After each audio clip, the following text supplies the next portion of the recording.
Does Trump backing down on threats to bomb Iranian power plants show an end to this war could be imminent? And if the war does end, what kind of Iran would it leave in its wake? I spoke to an absolutely fascinating guest to get an answer to these questions. Hooman Majd is an American Iranian journalist and author. He's written 4 books on Iranian politics and has also worked as a translator for not one but 2 Iranian presidents, both on their visits to the United States. I began by asking whether he believes Donald Trump's explanation for backing down on his threat to bomb Iran's energy infrastructure. Namely, he said this had happened because America had been having very good and productive talks with the Iranians.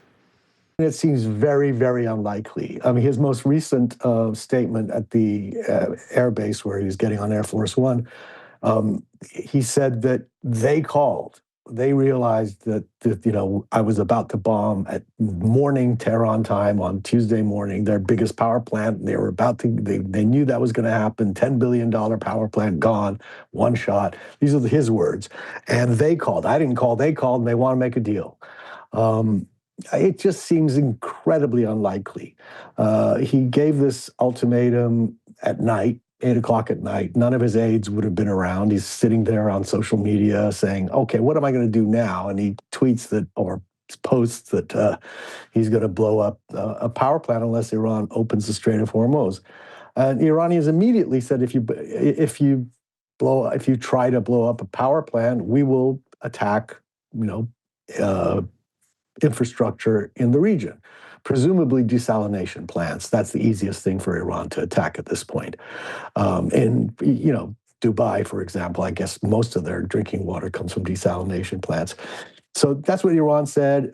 It's possible, it's likely, I should say, that they would be able to go through with that threat, the Iranians. And so why they would, call in the middle of the night or on Sunday morning, hey, Mr. Trump, we want to make it. Who are they going to call, first of all?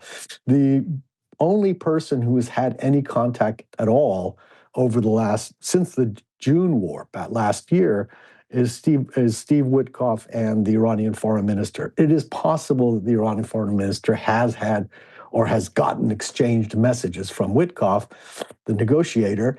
It's also entirely possible that Oman or one of the mediators, Turkey, who do talk to Iran and are friendly with Iran, or even Qatar, have passed messages from one to the other. But, no, he's not getting a phone call from President Trump, even though all journalists in Washington, D.C. have his phone number. The Iranians might have it as well, but I don't think they're calling him on his cell phone saying, we want to make a deal. That's just preposterous. So the most plausible sequence of events, you seem to be suggesting, I definitely agree, is that Trump made this threat, Iran made their counter threat, to attack energy and desalination facilities in the region, and Trump backed down because he saw that outcome as being too damaging. Iran have come out and said these talks didn't take place. I mean, is there a world in which they should have gone along with it? Because, looking at Washington, it seems like Donald Trump is trying to find a way that he can withdraw the Americans from this war while saving face. Should the Iranians maybe just let him save face? Well, no. I think as far as the Iranians are concerned, no.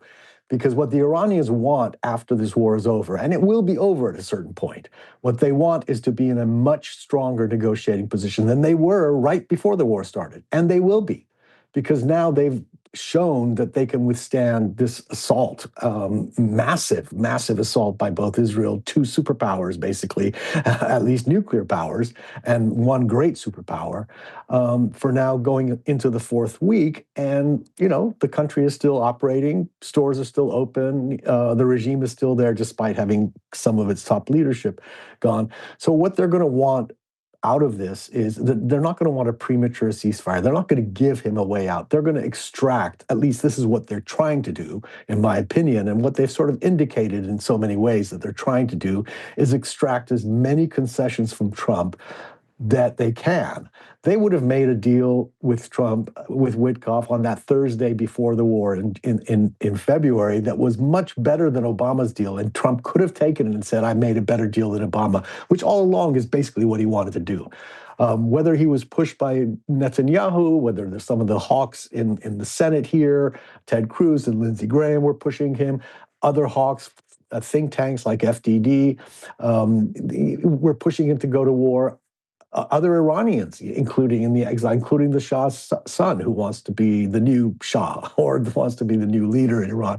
Whatever it was, he decided to go for it. So now the Iranians are saying, well, what we need is an absolute non-aggression pact so that there's no more wars after this one. You can't attack us again. You've done this twice. You can fool me once, but you're not twice. I mean, as George Bush said. So I don't think Iran should have, probably in their own minds, given him a way out. At the end of the day, they also know that Trump is the kind of person who, if he wants a way out, he'll just declare it. He'll just say, I won. And if that's what he wants, he'll do that. But Iran wants concessions. They want sanctions lifting. They want all kinds of things that puts them in a better position. And in all probability, if you think about it, Trump will probably give them that in order to stop the war. I mean, let's also look at what happened today. The Dow Jones jumped up by, I think, 3% already. Over 1,000 points and every stock market index is up. Oil probably went down, and the 5 days conveniently gets you to Friday evening at 8 p.m. when the markets are closed, and he can go into the weekend and either attack or not attack, but he can at least, it gives him 5 days to figure out, is there a way for me to get out of this? Is there an off-ramp for me that I can save face? And if not, maybe I do attack on Friday night. Escalating every Friday night after the markets close and then de-escalating every Monday morning before they reopen is a very sort of macabre form of Groundhog Day. In terms of what kind of agreement they could come to, you're sounding actually more optimistic about it than most people I've spoken to, because lots of people worry, how can these two parties come to any kind of agreement when they've been torn up in the past? When Trump agrees anything, it doesn't tend to be worth the paper it's written on. Last time the Iranians went into negotiations with the Americans killed their leaders. So is it plausible to suggest that there could be any kind of deal to end this war? I'm not sure the deal is to end the war. I think the war ends first, almost. I think somehow Trump decides that the war has to end. And Iran is in a position where it can make certain demands. I don't know if a non-aggression pact will be right on the table right away, but I think with the regional leaders, Qatar and Emirates, Oman, Kuwait, Saudi Arabia, they will all want a deal that is, somewhat gives them some security moving forward, assuming that the regime doesn't fall and assuming that there isn't a ground invasion by Trump, which is always possible. Apparently, I think on Wednesday, the first 2,500 Marines arrive in the region, which is, again, we could have a ground war. This is unknown. But yeah, I do think that there's a possibility once the shooting stops, and assuming that Trump can also persuade Netanyahu to stop shooting. Israel was bombing infrastructure last night, and they actually openly said, we're bombing infrastructure, which is, arguably against international law if you're bombing power plants and stuff like that. And Tehran had blackouts all over Tehran last night. So whether Trump can persuade Netanyahu to also stop shooting, then it becomes like, okay, yeah, I can see Iran. Iran needs sanctions relief. It absolutely needs that. If it doesn't get it, what's going to happen is another 6 months from now, they'll have another January 8th, where thousands of people get killed by the regime because, and that's not, sustainable in the long term. And they know that. The Iranian regime knows that. There's a reason why they were negotiating with Trump in February. They didn't really trust Witkoff and Kushner. They didn't really trust Trump, but they just come out of those protests in January that had started as economic protests and then turned into violent anti-regime protests by some of the protesters, not all. And what happened then, we all know what happened. We have to revisit that. But as far as the Iranian regime is concerned, that can't happen again. And, slaughtering more people, which they will have to do, they will do in their own minds to preserve the regime, is not sustainable in the long term. So but the only way you can get sanctions relief is to make a deal with Trump. That's it. There's no other way. They've tried it with the Europeans. They've tried it with the UK. They've tried it with Germany. They've tried to push when Trump first tore the deal up. They waited for a whole year before they violated the nuclear deal that Trump tore up. And they were telling the Europeans, you guys have to compensate for what Trump is doing. The Europeans were unable to. I'm not saying they didn't want to. They created this Instex, I think it was called, some kind of like bartering system where Iran could sell its oil and receive like goods in return instead of money to avoid the banking sanctions, all kinds of strange stuff. But anyway, the point is they still need, and that didn't work, by the way. So what they need is sanctions relief to get their economy back on track, assuming again that the regime survives, and get people, listen, the regime probably has between 10 and 20% hardcore loyalists. You see them whenever they call them out to come for rallies, for mourning ceremonies, funerals for the leadership. 10 to 20% of the population actually trust and believe in this regime. Another, I'd say 20, 30, 40% even maybe are actively against the regime and will come out, not always come out, but generally really want the regime gone. And then there's another group, maybe it's as many as 40% or 50% of the people who don't like the regime, but also aren't going to get killed to get rid of it. So what they really want is a better life. And so the regime knows that. The regime knows if it gives them a better life, it'll keep its 20% support, if it's 20, let's say, and it will get the other 40%. It's never going to get the ones who want to come out and actually overthrow the regime, but it will be able to probably get a majority who may not like them, but won't be a threat to the regime. And what effect will this war have on the Iranian opposition? I want to sort of mention a New York Times article over the weekend. It said Israel thought it could spur rebellion inside Iran. That hasn't happened. And they report that the Mossad chief, David Barnea, told Trump that Mossad would likely be able to galvanize the Iranian opposition, igniting riots and other acts of rebellion. How delegitimizing is that for the Iranian opposition in wartime, when Israel is bombing Iranian infrastructure, to have the Mossad chief, or it being briefed that the Mossad chief has close ties to the Iranian opposition? The ties that the Mossad has and the Israeli government has to the opposition is with the prince, the Shah's former prince, the Shah's son. He went to Israel. He's met with Netanyahu. He's clearly been briefed by Mossad. He's briefed Mossad. His supporters wave Israeli flags at rallies, including in London. I'm sure you've seen them on television or on social media. It's a very close partnership between the son of the Shah, and he is probably the most visible of and probably has the most support, I would say, even though it's not a majority in my opinion, and it's not possible to really know what kind of support he has inside Iran beyond people. Some people actually wanting him to come, other people saying, well, he's better than this. We don't really like it, but he's better than what we have now. So it's really hard to gauge because there aren't any really accurate polls on that. But no, I wrote in The Guardian on the weekend about the diaspora and the opposition, and it's incredibly divided. There are people who support this war still to this day. There are others who are coming to slowly regret it because they never thought that the war would include bombing infrastructure or killing school children, for example, and continuing to do so.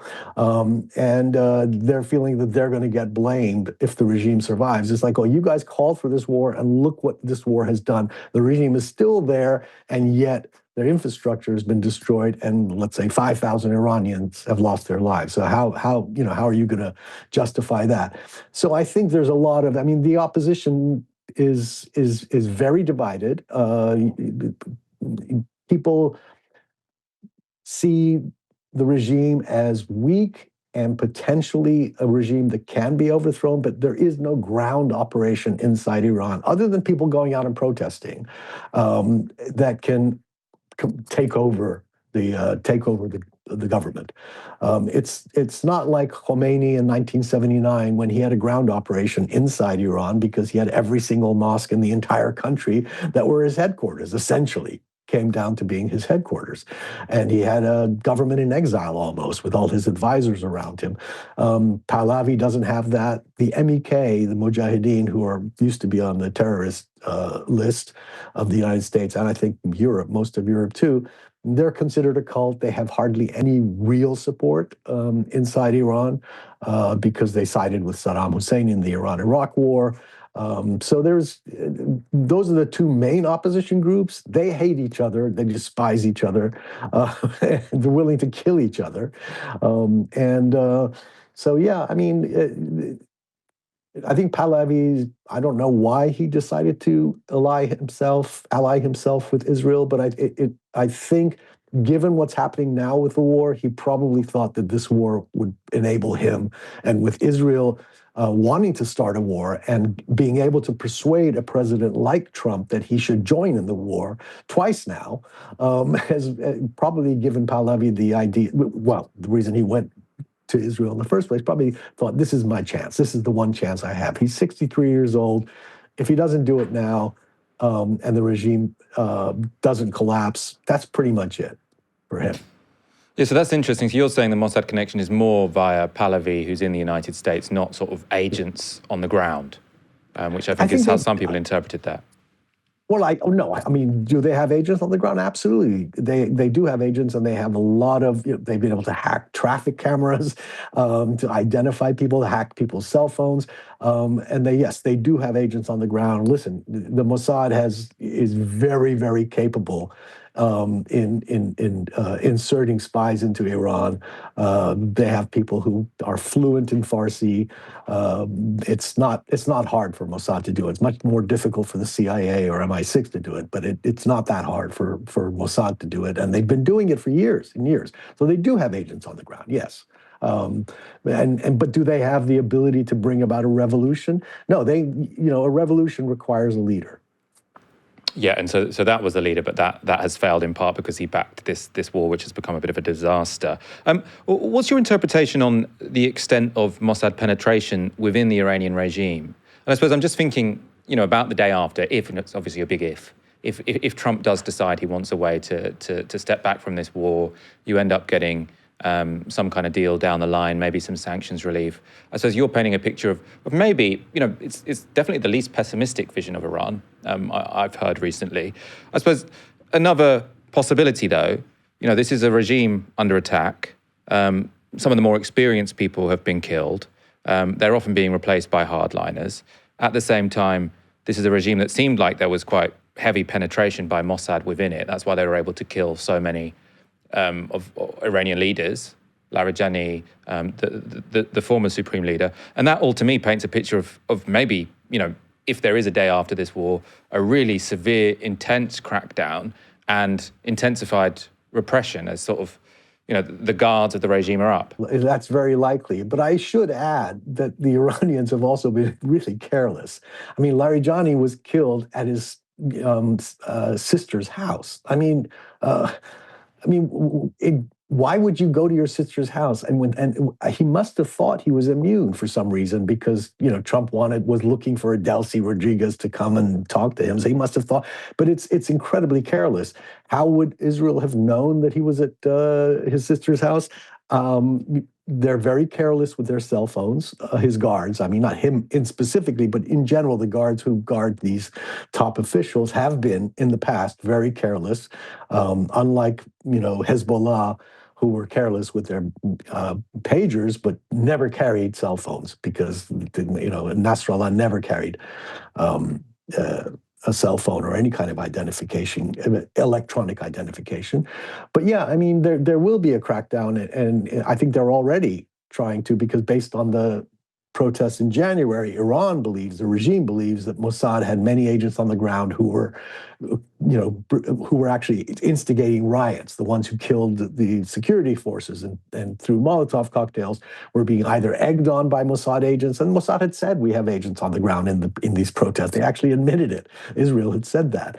And they executed a few people since then, and they jailed many since the protest, and they'll continue to become they're going to have to really look at their intelligence or their lack of intelligence after this war is over. And by the way, the intelligence has been for years. They assassinated Hamas top leader in Tehran in a IRGC safe house a few years ago. So the intelligence failures on Iran's part have been huge. And one would imagine that after the supreme leader was killed, and that was also careless, meeting with his top leaders because they thought that an attack would never happen in daylight hours. I mean, well, Israel certainly didn't care that it was daylight or was willing to take the risk to attack in daylight hours. And then subsequently all the others that they've managed to kill, they never turned off they never took their traffic cameras off the internet because facial recognition things that they had going on because they wanted to control protests. And that was more important to them than worrying whether Israel was able to hack into their facial recognition and to their traffic cameras. That's all going to, I assume, change with however the regime comes out of this, assuming, again, it can come out of it, because there is a chance that the regime, I'm not saying the regime won't fall. It's not out of the question that the regime would fall or collapse and would have to be replaced almost by something else.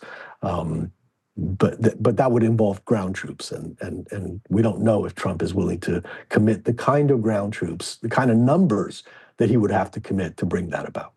That's interesting, though. So you're saying that the only realistic scenario in which the regime falls is ground troops. So it's it's basically in Trump's discretion to some degree. Yes, absolutely.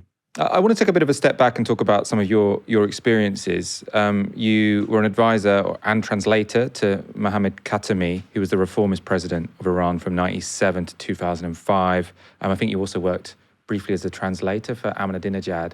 I wonder if you can tell us just explain some of your experiences in Iranian politics and what insight that might bring to our audience.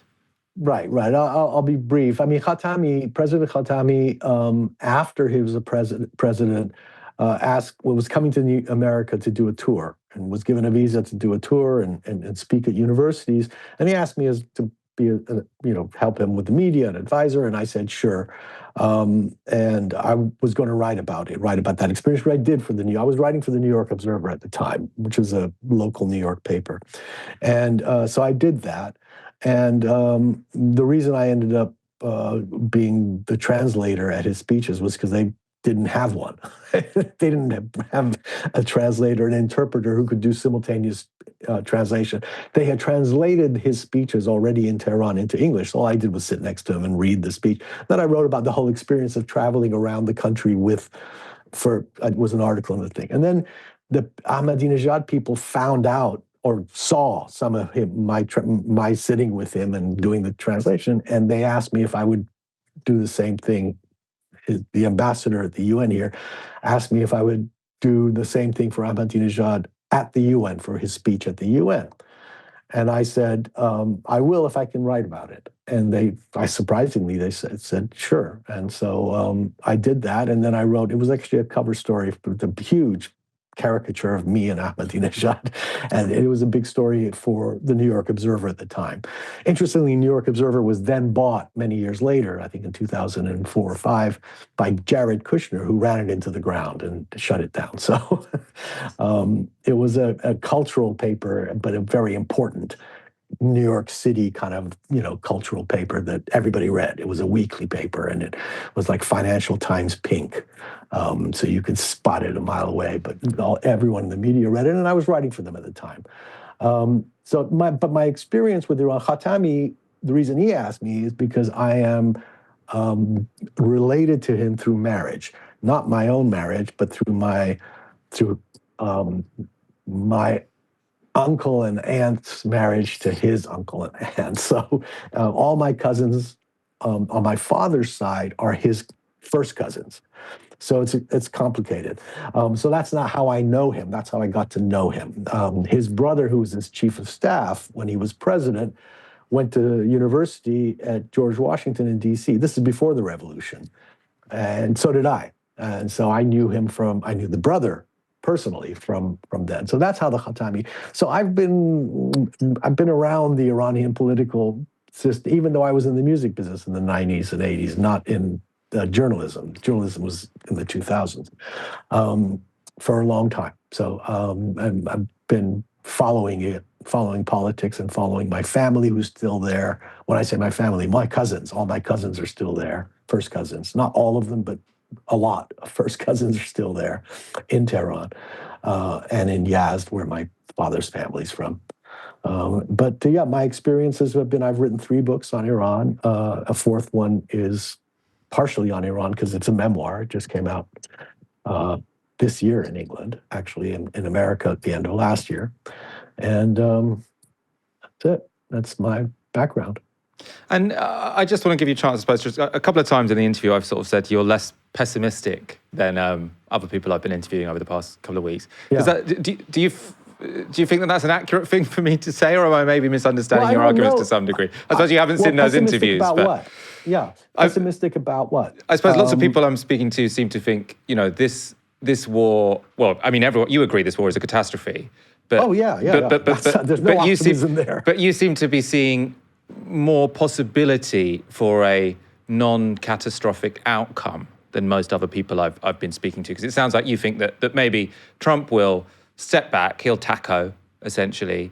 Then Iran will manage to negotiate some form of sanctions relief, and that Iran may sort of end up in a stronger position, and maybe sort of incomes and quality of life can rise in the country. Maybe reformism in Iran will have another opportunity to flourish. I don't know, maybe I'm getting a bit overboard here, but no, that's going too far. The reformism to flourish is going too far. I think the hardliners will remain. I'm pessimistic about the hardliners being. Yeah, I mean, I'm clearly someone who's has been in the past in favor of reform and Khatami and liberalization of society. But I think when I say reform is not on the not in the cards, I do still think that the hardliners are not going to go back to morality patrols for women. I mean, right now, and even before the protests, that issue had kind of gone away. The Pezeshkian, the president, had won on that. And I think the Masa Amini protests of the couple of years before that, which were about the women life freedom and not having that kind of dress code or not being forced. They never took it off the books, the law, but they're not enforcing it, and they won't enforce it. They know that's just a non-starter for the Iranian people. Now that the women go about without hijab, that's not going to change. Some other social freedoms may also, the hardliners may allow some social freedom just to keep society from rebelling against them again. But in terms of a hardline Iranian, a relatively conservative hardline government, I think that's in the cards. I don't think the reformists have a great chance of coming back. Some of the reformists may be asked to come back. It's always possible that someone like Zarif, who was the former foreign minister, Javad Zarif, who was negotiated with John Kerry for the JCPOA deal, was educated in the United States and lived here for like 20 years. Someone like that, the hardliners may think they need people like that to be able to negotiate with the West. But yeah, I mean, less pessimistic that I should say I'm optimistic that Trump won't put troops on the ground, because that's just for him, that's just Vietnam. I mean, that's the one thing. He didn't like Iraq. He didn't like Afghanistan. I mean, even if you think he's suffering from senility, even he has to know that that's a step that he doesn't want. As his legacy, he does not want American troops being slaughtered. And some of them will be if they're on the. I'm not saying all of them will be. Some of them will be. So yeah, I mean, I'm less pessimistic in the sense of that.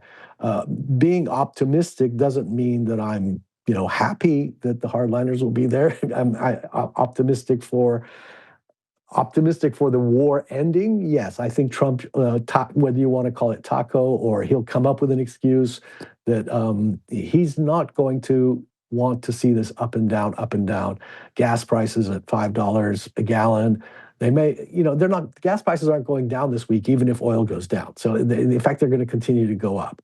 And what happens on Friday if he doesn't make a deal, if he does decide to bomb a power, I mean, it's hard to say, but he can't keep it going.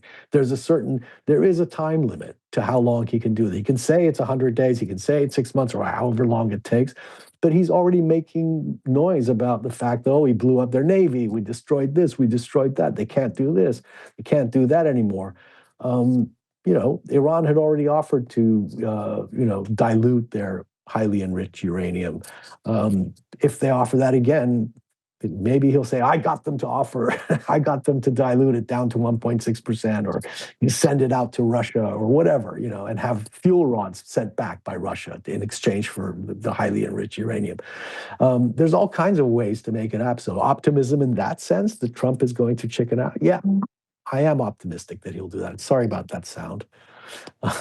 Let's end on this then, because I think it might clarify when I say pessimism where it's coming from. Is that lots of guests, I think rightly, and I imagine you would agree, say that what Israel wants, Israel will settle for no less than state failure and the collapse of the Iranian state, because they're not particularly interested in who's in charge. They're not interested in what agreements anyone signs up to. What they want is a weaker Iran, because they want to be the only dominant power, uncontested in the Middle East.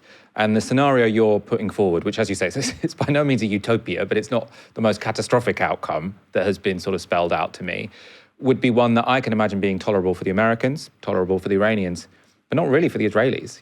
If Netanyahu has managed to achieve his wildest dream, which is to get the Americans sort of involved in a direct conflict with Iran. Is he going to let this war finish before he has destroyed the fabric of Iranian society? I think with President Trump, he knows that he can't really go against Trump too much. He can try to lead Trump a little bit, but if Trump says no more, he had to reluctantly, Trump gave him a phone and said, apologize to the Qatari prime minister. That was a very uncomfortable moment. You could tell in Netanyahu's body language how uncomfortable he was for, bombing Qatar. That was back in September, I think, if I remember correctly, last year.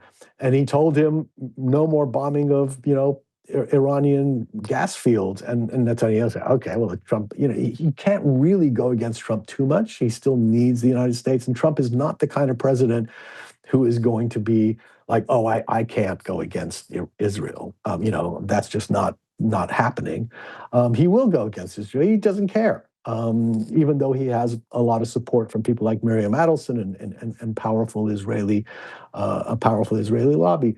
But no, I think that Netanyahu will claim victory along with Trump. He'll say there is no way they can attack us anymore. We've destroyed their air force. We've destroyed their ability to attack us, after which they won't have, because Iranian missiles are still striking, and Hezbollah missiles. But in terms of the overall strategy for Israel, he can claim a certain victory.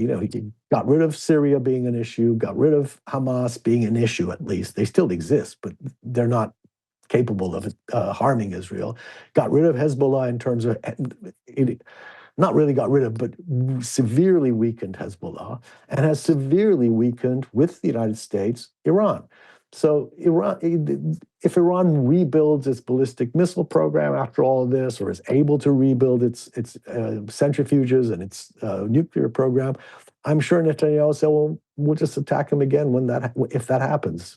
I think he can argue that he's won as well at the end of this war, assuming that he wants to go along with what Trump.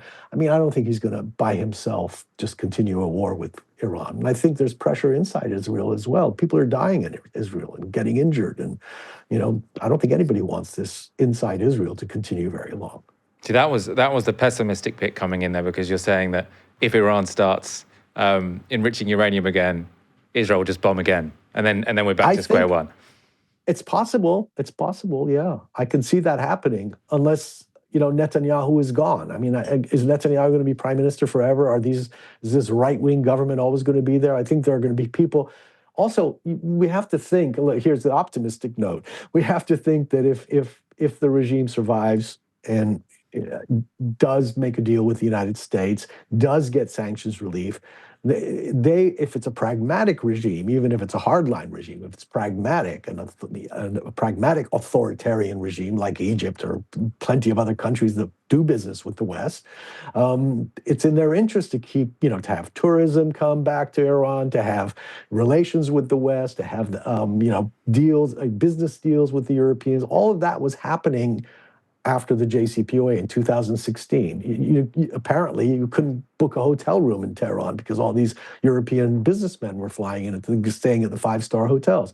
Iran bought Airbus planes. They made a deal to buy Boeing planes.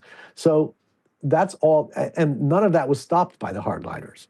So there is a reason to believe that other countries would put pressure on Israel. This is where the optimistic point is, that even if they have centrifuges going, if it's within a deal and the IAEA, the UN agency, is inspecting and all that, that Israel will be isolated, not that they've cared before to be isolated, but they will be isolated enough to not want to attack Iran, especially if they can't make an argument that Iran is an imminent threat, which they have been able to make for now, and at least people have bought it, that Iran is an imminent threat.